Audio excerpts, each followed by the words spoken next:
In this video, I'm going to show you how to turn $1,000 into $45,000 through email. And over the last 90 days, we spent just under 10 million emails from acquisition.com, and we generate tens of millions of dollars across our portfolio using email itself. And in this video, I'm going to break down emails that I've sent, and I'll give you the 10 tactics that have worked very well for us so far. First things first, here's why I think you should do email. I was a moron and decided to not email for the vast majority of my life because I hate money, apparently. And so the average ROI for email, depending on the source you look at, is between 35 and 45 return. So that means that for every dollar you spend on software or putting time into your email, you can get like $45 back. Like imagine if there was a stock investment that you could 50x in a week.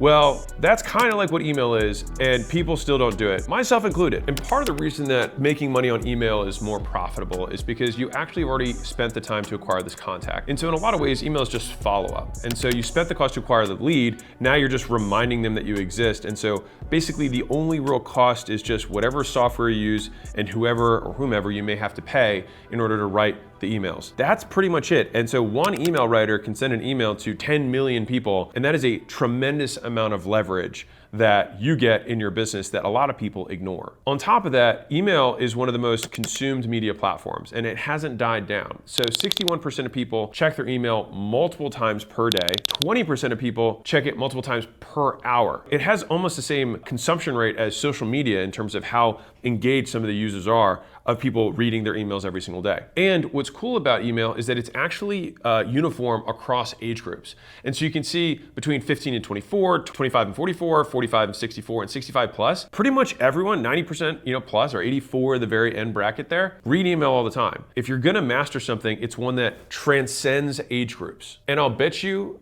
even though we don't have the metric, it transcends countries as well. I would bet you that UK people probably respond similar to US people, probably even respond similar to Chinese people in terms of their email consumption. And I know just because I've gone back and forth with Chinese providers and warehouses and things like that, they're pretty responsive on email too. And so a massive, very invisible platform. And so as I think about email, the objective of the email has one of two purposes. One is to increase the likelihood that this person purchases in the future or that they purchase. That's fundamentally it. And so it basically has the exact same objectives as content. And so it's just a different form of content consumption, except where you can guarantee that you get delivery. Whereas when you make a post, the algorithm decides who gets to see it. When you send an email, basically your past performance determines whether or not they get to see it. And there's a couple of little tricks to make sure you get in the right email inbox and not get in the promo tabs. We'll go over some of that stuff. But big picture, you actually have the list and you send it directly to them. And if you're embarrassed, by the way, that you haven't sent email, then worry not, because I am too. And I will show you the first email I sent to my list just not that many months ago. That's obviously within acquisition.com. The portfolio companies send emails all the time, but I hadn't sent anything to Hormozi Nation. And so this was it.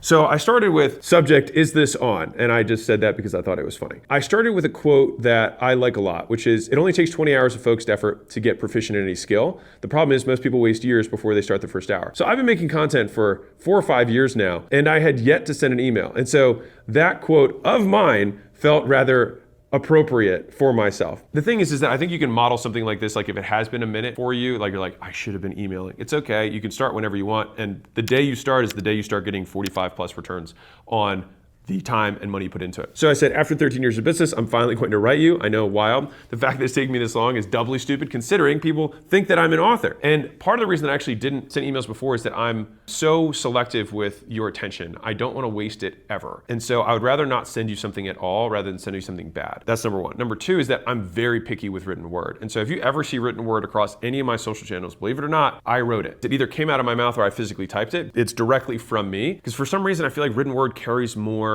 than anything else does. And it's probably why even in like legal discourse, if you have written proof and contracts are legally binding, it's because it's written. There's something powerful about words. I basically break this whole down and say, hey, I'm starting Hormozi Money Minute, which is basically the name of my newsletter. So my whole goal was, how do I provide value in under 60 seconds so that someone can read it and immediately get something that they can use in their business. And so my goal is that I hope I pay for myself with every email that I send, and I also include one thought that's improved my life. And so for here, if I were to like apply this to this, it'd be like, okay, this is kind of the thought that improved my life. And this one, I don't have a tactic that improves their business, but maybe just reminding them to send emails would be the first thing. But everyone after that are officially Mozi Money Minutes do. So let's dive into those. Now let's talk about different tactics. So first things first, everybody wants to talk about how much you can make from email, but no one talks about unsubscribing, right? No one wants, it's like the dirty other, oh yeah, people unsubscribe. Every time you send a communication out, there's gonna be people who unsubscribe. And I don't see unsubscribing nearly as negatively as other people do. And I'll explain why. When I look at our people who show up to workshops, a lot of times they are people who unsubscribed. So it's not an insult. It's like they know who I am and they're in. I don't see it as a negative per se. Also, every single day, thousands of people unsubscribe from my Instagram, thousands of people unsubscribe from YouTube, but I just have more people who subscribe. And so I just see the process of advertising is letting people know about your stuff. And so if someone unsubscribes, they absolutely know about you and your stuff. And it doesn't necessarily mean they don't want to buy. It just might not mean that that form of communication or that particular inbox they opted in with is the one that they want to use. Fine, no big deal. So instead of trying to hide it, it's like probably if I see a brand try and make unsubscribing hard, I hate them. And so I have always tried to do the opposite of that. I think number one is that you want to make unsubscribing easy. Don't keep people captive. And let me explain by that. I don't want to keep sending emails to an uninterested segment of my list because it'll actually make my domain deliverability go down long term. By sending it for vanity metrics of, look, I sent more emails, I actually decrease the likelihood that the people who do want to read my emails actually get them. And so that's why you want to make unsubscribing easy, because if you make it hard, they might not unsubscribe, but then they go dormant, which is actually worse for you. So make it easy. I want to be real with you for a second. If you haven't sent email or you really don't send often, like once every 6 months or something, the first time you send an email, you're going to have a higher unsubscribe rate than normal. And that's okay. I call it shaking the trade. It's basically like pulling forward churn. It's the same thing if you correspond with customers who are on a recurring revenue business and you haven't been emailing them or haven't been reaching out to them, you will always get more churn. You'll get next month's churn and this month's churn all at once. And so the highest churn I ever had was on the first email I ever sent. And so it was like just over 1%, which is crazy, right? But now it's like 0.42 unsubscribe rate per email, which is fine. As long as we grow higher than that between emails, that's a good ROI. And it's like, you have to take the logical extreme here. If you are unafraid to email because you don't want to get unsubscribes, why do you have emails to begin with? It's kind of like saying, well, I don't want to post content because then people would stop following me. It's like, well, the only point of them following you is to advertise your stuff. And so if the logical extreme of this is just never do anything, then that's probably not the right conclusion. Number two, and this one is a little bit more advanced, but very worth it. So HubSpot ran a really cool research study where they saw that they had an increase. So already insane ROI for email. They had a 791% increase in ROI from email from one thing, which is people who segmented their lists got way higher returns on email, which should be somewhat unsurprising, right? Like if you send the right emails to the right people, then they will be more likely to buy your stuff. So if I send a beginner email to a list of advanced people, they'll be like, this is not for me. And to the same degree, and also it doesn't have anything to do with the email, it just might not be right for them. And to the same degree, if I send an advanced thing to people who don't have a business or want to start a business, then they're gonna be like, this doesn't apply. And so it's way less about how good the email is and so much more about who's getting it. And so segmenting the list is basically like if you have any qualifiers on your opt-in, so like revenue, or if they have a business or don't have a business, which are some of the ones that we have in our opt-in process, this allows us to send content that's more applicable to those people. And so when we have our list, we say, oh, let's just send this to the 500K plus. Let's just send this to the 5 million plus. Let's just send this to the 0 to 100K. And so a lot of people want to lie because they think they're going to get like a better experience if they go up, but like you're just going to get stuff that doesn't apply to you. So just be honest when you're putting your info in. So let me pull up a sample email so we can break down the structure so you can think about it. Now, to be clear, you don't have to do this. I'm just going to explain what I was doing, and if it's useful for you, great. Number one, on the subject heading, I thought a lot about this because on some hand, there's a lot of internet marketers and digital guys who, you know, they split test the hell out of their subjects. And I thought about this more as like a podcast where it's like podcast episode X and then it just keeps going, because my thought, I'll explain, was if I can basically develop the brand of Mozi Money Minute to be very strong, then eventually it will get to the point where independent of what I have after Mozi Money Minute, when people know that they always get value in the past when they read it, they'll just click. Going back and forth on this, I was like, I want to build the brand of my email to be strong. And so on one hand, you could say, well, if they know it's from you, then that could be the brand, but we send other emails as well that are not Mozi Money Minute. So I wanted Mozi Money Minute to have its own kind of like little space in someone's mind. That was a choice I made. You could obviously just have your subject be proof over promise. That's your call, but that's why I decided to stick with it, and that's what I've done. So right off the bat, I think about everything in terms of feedback cycles and reward. And so I want to reward every action that someone takes. And so if someone first reads the email, then if they've been rewarded in the past from Hormozi Money Minute, they'll click and they'll open it. Now I need to reward them for that. So a lot of people think about behavior as what happened before that triggered someone to do something. But that's actually not how behavior works, and that's been proven. The way behavior works is that you did that thing because you did it another time in the past and rewarded for it. So if you want to see why someone does something, look at what happens after they do it. Because when you do a behavior, you do it to get something to change or to improve your life in some way, right? Words I like, I start the email here because I want someone, even in less than the time it takes to read the email, to immediately be rewarded for clicking and opening. For me, a quote or tweet is something that's in one glance, they can be rewarded for taking the first action. That's the first thing I'm doing. Now, the next thing is that I have kind of the meat of my email. Now, for me, my meat of the email, I keep under, I think, 200 words because it's roughly a minute. And so that's been kind of like the Hormozi Money minute kind of promise. That being said, we also send other emails that are really long. So Layla sends emails to the kind of like the most qualified businesses on the list that we have that generate the most revenue, and hers tend to be a little bit longer. And that's because she tends to teach more via story. I have a little bit more like tactical style. Her emails do great too. So I want to make sure that this doesn't seem like rule of law. I want to explain why I wrote my emails this way. So we have our tactic, and I very clearly, there's a lot of times where I'm like, man, I could put this other thing in. One concept, just keep it on one thing. Because as soon as you start, you're not writing a book here. It's just what is one very clear thing, and I just keep cutting it down until it's like, this is what's happening. And so you want to basically introduce a problem or condition that makes the solution viable. So no matter how good your product is, a stranger won't believe you because you're biased. Okay, so that's a problem. If strangers don't believe you, okay, so the easiest way to overcome this is overwhelming social proof. Okay, there's a solution. But now, how do I do that? And so then I put a little extra line. And so few businesses do it. Here's an easy tactic to display tons of proof you already have but aren't showing. This is one where they already have all this stuff. They're 6 inches away from gold, and we just need to cross the barrier. And so I just said, cool, if you're brick and mortar, print out every 5-star review, screenshot it across all review sites online, then frame it with $1 frames you can get from the dollar store, cover your lobby floor to ceiling with them,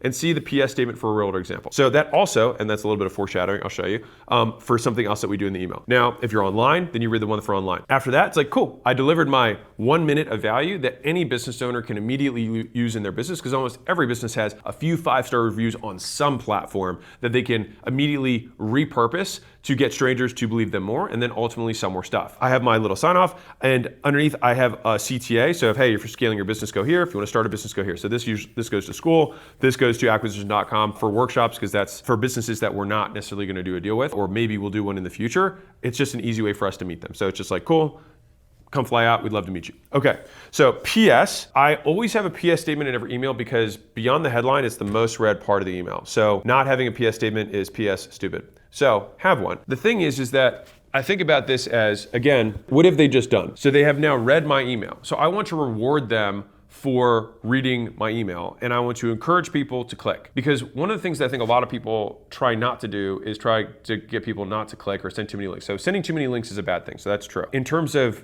getting someone to click, you want to regularly get people to click because you want your audience to be rewarded for clicking in general. And so if you have a blog that you send out, don't put the blog in the email. Put a really interesting nugget from the blog in the email and then click there so that they can read it. And so you're training the audience and rewarding them. Ideally, if the blog is good, they will do it again. Just like Hormozi Money Minute, if your blog is good, it'll increase the likelihood they do it again. If your blog is bad or emails are bad, it'll decrease it. And so this is why I see this very much as content, because it has to be good. And think about the alternative scenario. If you have 4 good emails and then 1 terrible one, it can just like that one was just so useless that they're like, I'm not gonna do this again. I would rather just extend a period of time where I haven't talked to somebody and just make sure that what I send them is good. And long term, if people don't open your emails, then you'll eventually end up in the promo tab, which is kind of like email death. Like no one ever really checks that, even if you have good stuff. And so you want to obviously get people to read your emails quickly. So that's one email. Now let's talk about a different tactic. So mobile optimized design. So right now, 60% of global internet traffic is mobile devices. And what's crazy is that a lot of people's emails are not optimized for mobile viewership. And that's where a lot of people are actually gonna be reading your thing. And so you wanna make sure that you look at your emails on a desktop format and on a mobile format so that they display the right way for the viewing platform they're being viewed through. When you do that, all you do is, first objective of email, increase the likelihood they convert. And this is especially true if you had images to your emails. This is more like e-commerce does a lot of this. That's where like images can get totally messed up, not look good. It just looks unprofessional and totally plummets the click-through rates for your emails. Number 4, consistent layout / format. I tend to love templates. I love to just figure out what works and then do it over and over and over again. So in the beginning, you might experiment a little bit, but if you see that a certain format gets more responses or more click-throughs, then it's like, cool, let's just do that over and over again. And so you'll notice that the Mozi Money Minutes more or less have the same format. They have the thing, they have the content, they have the CTA, and then they have some sort of PS statements, or the CTA is the PS statement.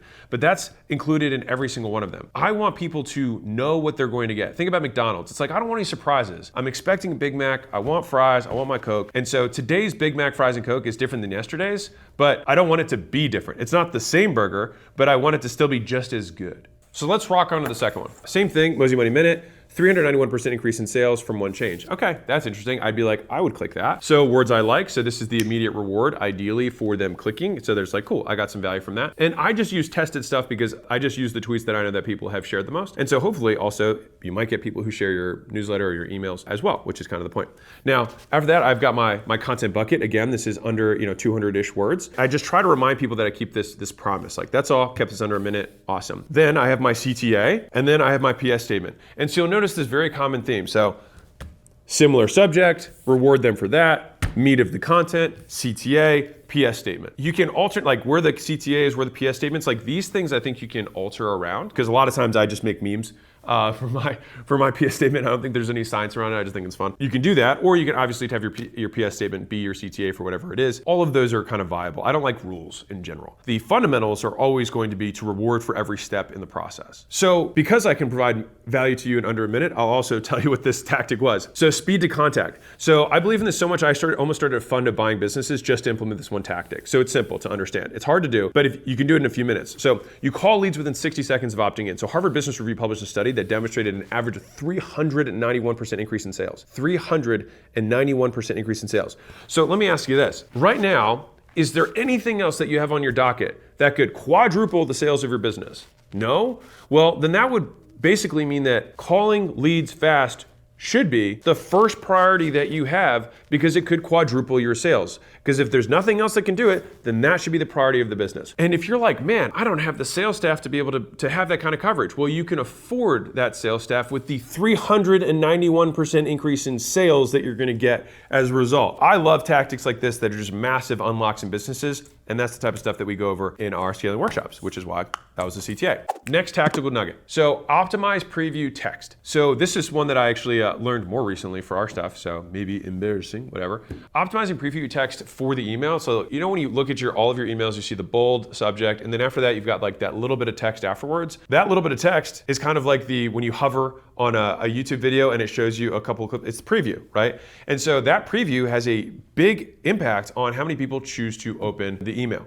And so right now it has, for us, had an increase of 24%. And just to give you an idea here, 24% of people, so 1 out of 4 people, check that text before they even open. And so that's what they reported. I would bet it's even higher than that. It takes 10 seconds to do this and is so worth it, because if you don't, then it'll just take the first 150 characters of your email, which might have just been like, hey John, blah, blah, blah. Like it's not valuable, right? And so we want to pull the most valuable nuggets forward, especially things that induce curiosity. Next tactical nugget, clear CTA. So I'm not going to harp on like, of course you want to have a reason to do it, and you have a reason to do it now and tell them exactly what they get. Those are, CTA 101. But I think that having basically continued interest CTA and then have I want to take action and buy CTA are not terrible ideas to have in an email. And so I'm not saying like, I'm not one of these people who's like, only have one link, only have one CTA. I think you can have more than one, but it's more that you only want to have one per audience or per objective. Now, if you have 5, then that can get, kind of aggressive overall, but I think 1 or 2, you're safe as long as there's a clear reason that someone would click one versus the other.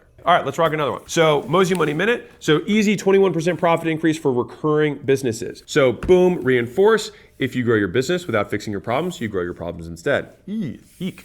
All right, so annual renewal fees. So this works for any business, recurring or reoccurring, but especially recurring, obviously. So if you have a membership or recurring revenue model and keep people over a year, this is a great profit tactic that adds a ton of revenue. So it's a one-time annual fee on top of your monthly. So it doesn't interfere with front-end sales because it happens a year later. So it's not immediate. So people don't not sign up because of this fee. And if someone stays a year, they're also very unlikely to leave. And so the fee is usually the price of about 1 to 3 months. And by adding it in, you add 8 to 24% to your revenue without incurring any cost. So if you have call it a 20% margin business and you add another 20% to revenue with no added cost, you doubled the profit of the business from one thing, which is by adding an annual renewal fee in. And so this allows you to keep your advertised pricing, because that's what influences your conversions, whatever your monthly price is, but then also get the benefit of having the profit of basically a price that's about 8-ish to 25% more than your current in terms of annualized. And so for example, if I charge $39 a month, I might make my annual renewal $99, so that's 2 months.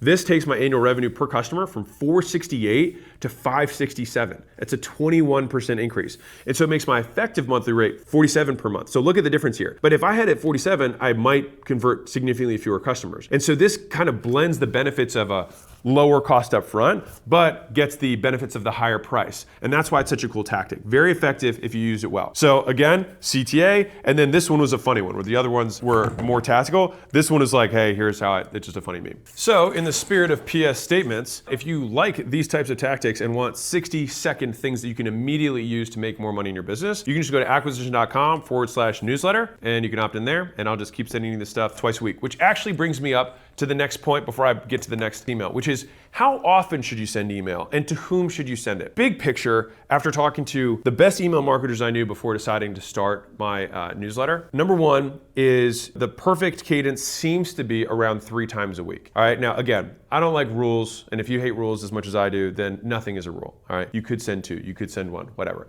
But most people found that basically the more often you email, the more you will convert. It's kind of like more content, but there is a spot where people are like, I'm getting bothered. But the thing is that's where I feel like putting more effort into making the emails high quality pays dividends. Because think about it like this. If you send someone stuff that always makes them money, then how much would they like you to send them? Tons. And so that's why I'm a big fan of, like, I don't really have promotional emails per se. I'd rather just have every email be valuable and then just say like, hey, if you found this valuable, you can go here. And that way I don't have to balance like what's my give ask ratio or anything like that. It's like, I'm just gonna only purely provide value here, just like content. And if you want to take next steps towards doing or working with us or something like that, then you click the link that's made easily and available to you. So to me, I see like just having your link or like what you do or whatever your lead magnet is in there is kind of like having your link in bio. So like if they want to find out more, you just make it easy for them. So cadence-wise, if you haven't started yet, start with once a month and then you can move on. But I will say this, and this is the thing that broke the barrier for me, is that I actually was like, okay, how many emails do I want to send? And so I said, okay, I will commit to twice a month. And so I actually sat down and wrote 24 emails, and it took me like half a day. And then I thought, well, shoot, I could have been doing this off a half day's work. I could have been emailing my whole list for a year. And so after I saw how, I don't want to say easy it was, but how I could do it, I then decided to commit to doing it. And now we do significantly more than that. But that was kind of like if you just write 12 emails, then you're like, cool, I've actually written all my emails for the year. And then everything else on top of that's bonus. And the reason I'm even making this video, because it's not typical for me to talk about something that I haven't done for an extended period of time. But I had such a positive response from Mozi Nation, from the Mozi Money Minute, that I thought I would make this video for you. Because honestly, like this is one of the biggest mistakes I made in my career was I waited so long to email. And actually almost all my businesses, like Gym Launch, I didn't email until like 2 or 3 years in, which is insane. It's just saying no to money. And I should have just done it. It was just the amount of effort that it took. I didn't want to add something else to my plate because I was always so spread thin. But now that I understand how much the return for email per unit of effort, it's totally worth it. And I'll give you a side note, like we didn't do any email follow-up on Skool for a different reason. We had some technical stuff because we wanted to do it through the platform. And then as soon as we started doing email follow-up, we got a 40% lift in conversion. So it's like, dear God. Like, what else is going to get you that kind of lift? And again, it's free. Strongly recommend doing it. Start with once a month. Get them all, just block them all out and be like, okay, I've got that done. And then every time you feel like motivated to do one, you can just add on top and it's just gravy, it's bonus. I personally also don't like committing to a cadence. I don't really commit anywhere to a cadence. I never want to feel like I have to make something because then whenever I have to make it, it's not as good as I want it to be.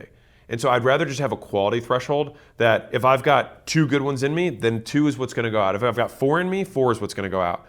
But if I've got 0, it's 0. Let's talk about tactical nuggies, which is the actual stuff inside of the email. And so we want email, if you think about the hypothetical ideal email, it should be one that looks like emails that you would exchange every day. And so oftentimes emails that you exchange every day are pretty much all text, a handful of sentences, and then that's about it. Maybe a link, maybe not a link. There's usually not a lot of images. And so we want our emails to approximate that as closely as possible, because the equal opposite of that is that it looks like the Vegas Strip inside of the email, right? That looks like 100% promotion, which then the algorithm, AI is pretty smart nowadays. They're like, oh, this is just promotion. And so that they can put it into the promo tab. And so you want it to just look like an email. And so you want it to be as much text as possible. For us, we don't send images. And if you do have the link, you've got one, maybe two links in there max. And we've also noticed that if we put more money stuff in an email, it tends to get a higher percentage in the promo tab. And so I try to remove money language from the text itself to increase the likelihood it gets in the right place. If you're like, why do I even bother making it only plain text? Why do I even bother only limiting the number of links? Why do I bother having less money in the title? Why do I even bother asking them to reply? Why don't I just send it to them automatically for whatever the lead magnet is? Well, I'll tell you why. Right now, for B2B, 16.9% of marketing emails don't even get into the inbox, let alone promo tab. They don't even make it. And so that's because of your domain authority. And so basically, you have a reputation with the email servers on how good or how high quality the emails that you send are. And so by doing these steps, it's kind of like 100 golden BBs. There's no one silver bullet that solves all of this stuff. It's just consistently providing emails that people engage with and that they do click and that they do open, that they do read. Those are all indications that the stuff that you're sending is high quality and that it's improving their overall email experience. And so just like every other platform, I will make this very strong statement, which is don't try and figure out hacks. Try and simply align what you do with the objective of the platform. The objective of an email provider is that they provide the highest quality email experience and sift out the fewest important emails, because think about a terrible experience. If someone's like, hey, I sent you this email, and I'm like, I didn't get it. And they're like, yeah, I sent it. And then I look and I'm like, Google is taking all these important emails. I might consider switching servers. I would say that's the worst thing that can happen. So that's why they will let emails through. The equal opposite of that, the false negatives, is when I'm like, man, the filter on this spam is so weak. I'm just getting all these spam emails constantly. Now, that'd be less likely than the first scenario, but still an increase in likelihood that I might consider switching email providers. And let me give you a 201 advanced tactic. If you want an even higher click-through rate and deliverability rate, make the link something that's Google native. And so if I want to send a YouTube link, then that'll probably have a higher deliverability. If I want to send a sales letter, I can have it be accessed in Google Drive because they understand what the file is. If I want to send a VSL, I can also have it uploaded to Google Drive. And so sometimes these kind of like hokey, more duct taped, look together type assets that you might send, sometimes actually convert even better. So if you haven't tested it out, worth a shot. Next nugget is A/B testing subject lines. So I told you that I'm trying to build the brand of Mosey Money Minute, and so I'm willing to sacrifice a little bit of short-term open rate so that long-term, the audience that becomes hardcore about Mosey Money Minute will just always open the Mosey Money Minute. But even so, the things after Mosey Money Minute will still have an influence on that. And so having an A/B split test for your headline or your subject will test for a small percentage, an A/B, and then once it has the winner, we'll then send the rest of the list, the winning combination.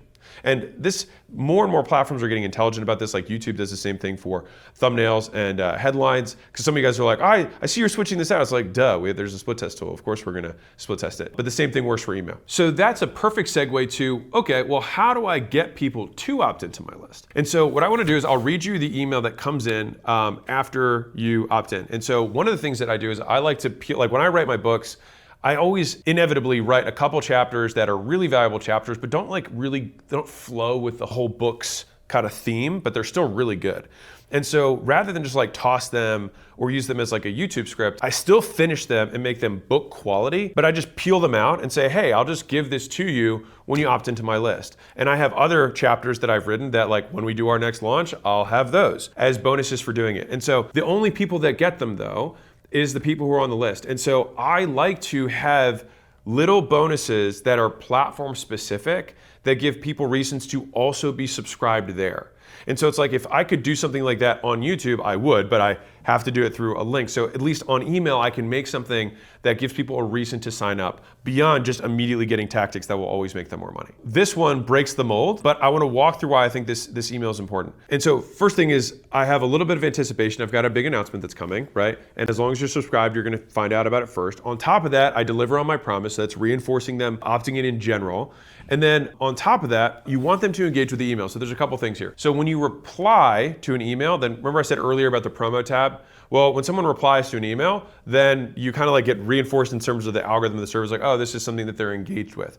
And so you want people to engage. And so for us, once you reply yes, then we send you the chapter. So that gives them a reason to do it. And so you can have your opt-in have a widget. When they opt in, explain the value of why they should stay on, not just get the widget, because I think that's just as or more important. If someone opts into your list just to get the lead magnet, then they just want the lead magnet. They don't want regular communication from you. So I want to sell them on regular communication from me.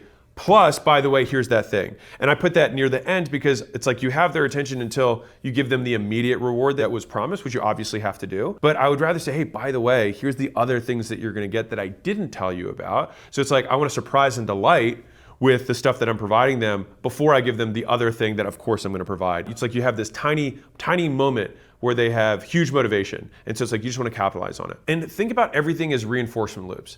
And so people opted in for this lead magnet. They can get the email by replying yes. Now, I also want to resell them on doing this. So inside the secret chapter, it reveals things like how to get people to engage with your stuff who otherwise wouldn't. So whenever I get a new market, I almost always start with this. How to make your advertising 9.5 times as profitable. There are 2 things you need to pull this off, and it's on page 5. So putting the actual page is like, oh, this is actually like, it's right in there. The most powerful offer of all time, this will never expire. 5 ways to add hoops that increase lead quality, the 4 ways to display discounts, and there's a lot more. But this is a solid start on how to design a winning acquisition strategy. So inside of here, I have multiple things that I'm sending them, and they just have to reply yes. So it's cool. I've sold you in just these 4 lines on why you should stay subscribed.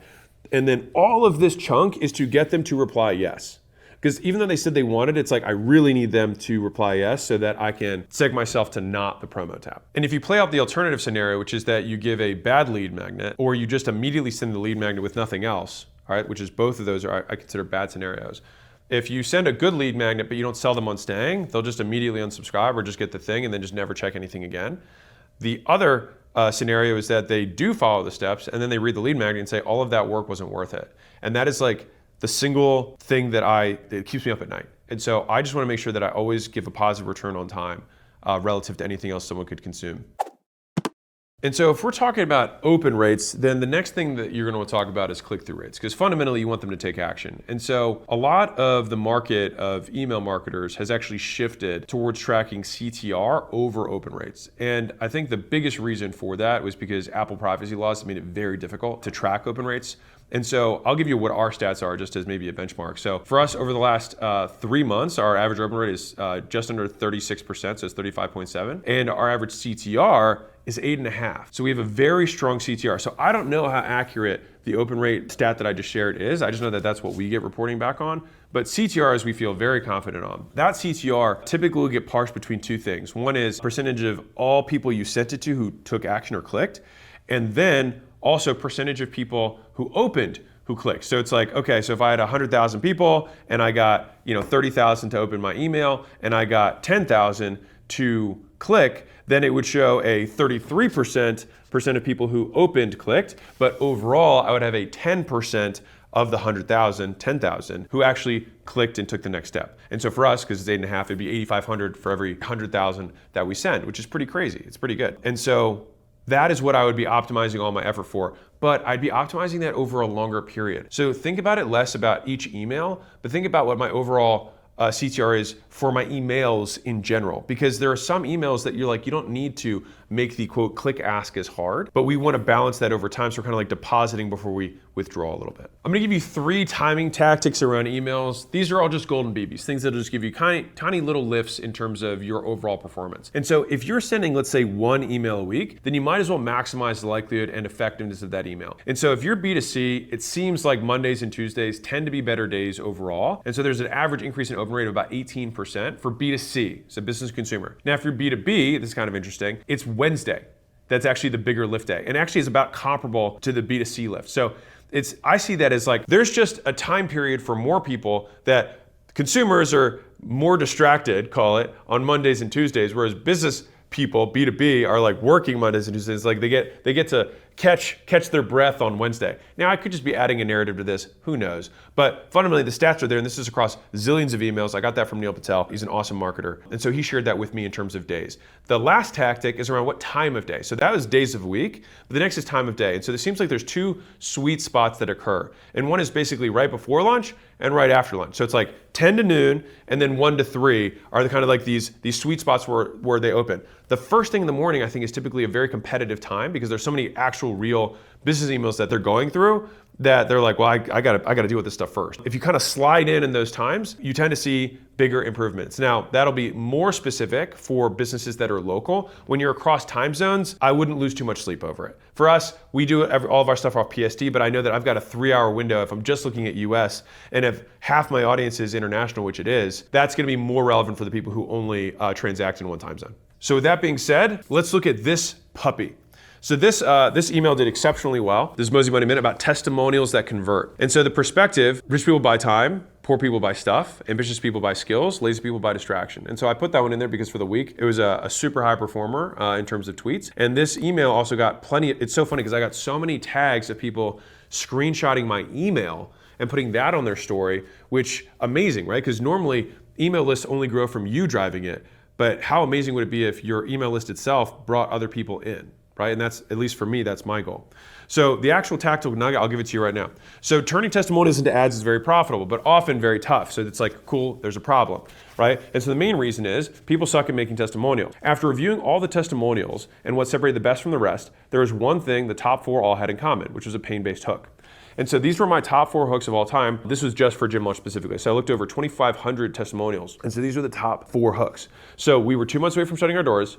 We were barely making enough to survive. So this is different ads. I paid payroll, rent, and I'd finish the month with $0 of profit. I pay all my expenses every month, work all day, and end up with $0 of profit. So kind of interesting that there's 2 $0 of profit in the top 4 of all time. Different guys. There was no script there. Like that's like my marketer hat's like interesting. Zero.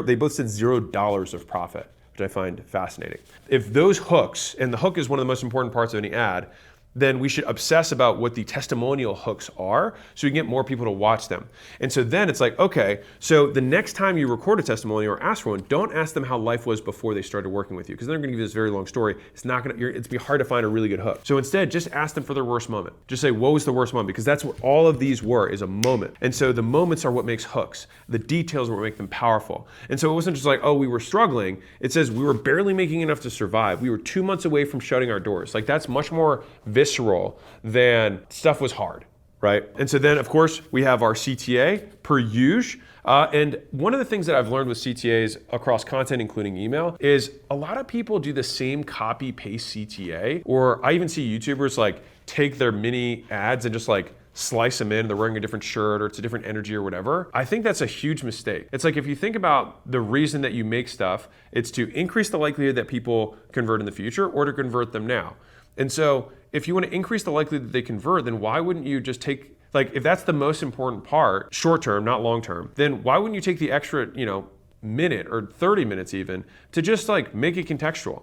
And so if you've noticed even my YouTube videos like this, the CTA for this video was around the email. It's contextual, right? If I have a thing for beginners, then it would probably be around Skool. If I have something that's really high level around like enterprise value, then scaling workshops for acquisition.com or the portfolio itself would be the CTA. And so making the CTA itself obviously related to the content, but also how you bridge into the CTA. And so if you like tactics like these to grow your business, you'll love actually, this is a terrible fucking CTA. I should have said something more around, I should have linked this more to testimonials. So room for improvement, but this one still did really well. And so yeah, like FYI, 25% of our rooms over $5 million in revenue and 50% over $1 million. So it just kind of gives an idea of the quality of the room that people can go to. Stay rich, and then I have a funny meme at the end because I like memes. And so big picture, same format, boom, reward them for opening, boom, reward them for reading, add your CTA in the middle, make it contextual. And if you do that even once a month, you won't make less money. And so, hey guys, we actually just redid our organic opt-in for our email. And so the newest one should be underneath of this video. And it's actually because I have something very, very juicy that's coming out in the next 30 days. It's not what you think, but it's really fucking good. I've spent a tremendous amount of time on it, and I will predict that a lot of people it'll be a canon thing within, the the Hormozi Nation world. I'll just leave it at that. And so you won't want to miss it. If you want that and to opt into these lovely, very tactical email value bombs that are consistently coming in on a regular basis that take less than 60 seconds to read, you can go by clicking the link or go to acquisition.com/newsletter.